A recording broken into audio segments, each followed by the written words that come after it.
hear me out. The most distinctive detachment in the Emperor's Children isn't the one all about pledges to the Dark Prince or the one where you bring demons. No, the real standout in the bunch is the one where you flood the table with humble little rhinos. The Rapid Evisceration detachment is based around using transports to move quickly around the table, hopping out to wreak havoc on your enemies, then hopping back in to do it again.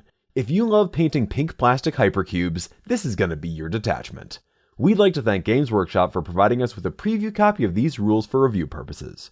If you'd rather read this overview than listen to me wax lyrical about metal boxes, head on over to goonhammer.com. Link in the description.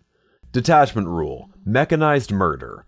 Each time an Emperor's Children model in your army makes an attack, if it disembarked this turn from a transport, it can reroll hit and wound rolls of 1. There aren't many rerolls in the Emperor's Children Codex, making this a reliable source of easy rerolls that can help elevate your units, especially Noise Marines and Flawless Blades, to the next level. If you're running power armor infantry, you'll already want to have some rhinos in your army to safely ferry them around, and this makes them even better. All 4 of the enhancements in this detachment affect vehicles in some way, and 3 explicitly affect transports. They can only go on infantry units, meaning they're limited to Lord's Exultant, Lord's Cacophony, and Sorcerers. Sublime Prescience lets you bring in one of your transports out of strategic reserves a turn early.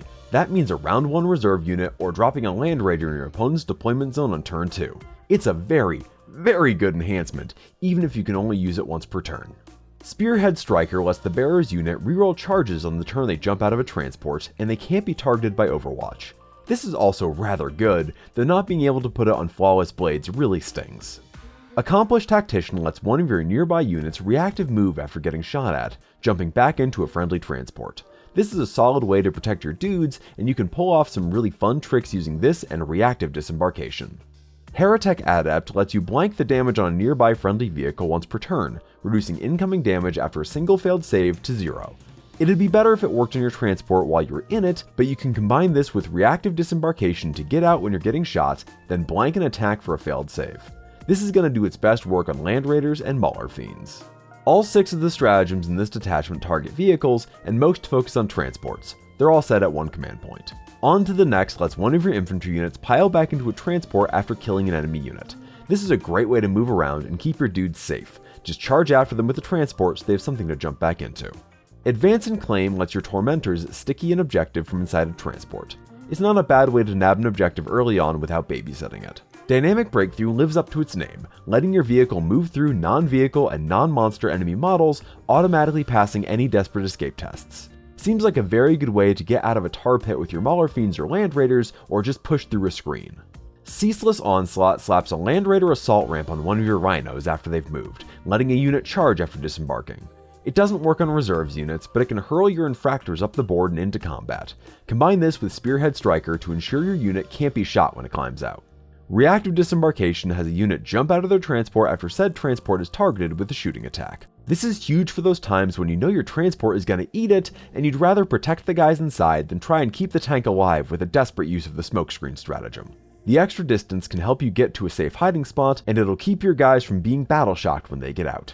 Outflanking Strike lets you pick up 1 Land Raider or 2 Rhinos within 9 inches of a table edge and put them back into strategic reserves. You can use this to pull off some fun tricks when you combine it with something like the Sublime Prescience enhancement to go off the table on turn 1 and then come back on. Rhinos aren't that big, and you can definitely use this to force your opponent to screen out their backfield late in the game. Any build of this army probably starts with at least 3 Rhinos, and a Land Raider full of Flawless Blades and Lucius the Eternal is probably in the cards as well. Sublime Prescience is a must-take here, though the rest of the enhancements aren't so necessary. Because of the standard buffs you get for jumping out of a transport, this really feels like the place Noise Marines are going to thrive, dropping out of their transports to light up an enemy unit before popping back in the following turn and doing it all over again. Tricks like Accomplished Tactician and On to the Next can help you hop back in out of phase, letting you make the most of your disembark bonus and keeping your precious elite infantry off the table when it's your opponent's turn to fight back. This all leads to a hit and run playstyle, where your units show up, pop out of a transport to kill something, then hop back in to avoid taking casualties so they can do it again the next turn. There's plenty of great tricks for scoring, but you'll need an investment of 400 to 700 points worth of transports to really make it work. Now let's go over the strengths and weaknesses. This detachment offers a solid offensive buff that's easy to get and works well with units you already want to take. An army built around transports should already have great movement, but when you factor in all the ways you have to get in and out of transports, you can stack on extra movement very easily.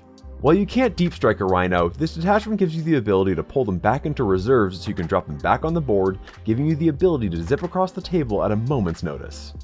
Now unfortunately, your army is dependent on those transports. All of your moves and strategies here depend on getting in or out of transports, limiting how much you can do turn to turn. You're also not getting much when you aren't in your transports. In that same vein, spending a significant amount of points on transports to make your game plan work is gonna feel pretty rough for an army that's already pretty low model count. And while you get a baseline offensive buff from getting out of a transport, that's about all you get. This army needs help getting through enemy vehicles and breaking through those heavy targets. A single Land Raider isn't gonna cut it, and your buffs don't really help the transport's offensive output. The Rapid Evisceration detachment feels like the most distinctive of the options available to the Emperor's Children, giving them a fast, tricky playstyle to work with. There are a ton of fascinating tricks here and interesting tech for zipping around the table, offering the kinds of plays that make it impossible to stop you from scoring victory points early in the game. If your style is more hit and run, then this might be the detachment for you. Now why don't you hit and run over to goonhammer.com, where you can read more about the Emperor's Children, how we paint them, and how we plan on playing them. You can also support us on Patreon for Discord access, bonus features in Administratum, and more. I've been Rhino Rush McFiring Deck, and my other dedicated transport is a Kia Soul. Thanks for watching.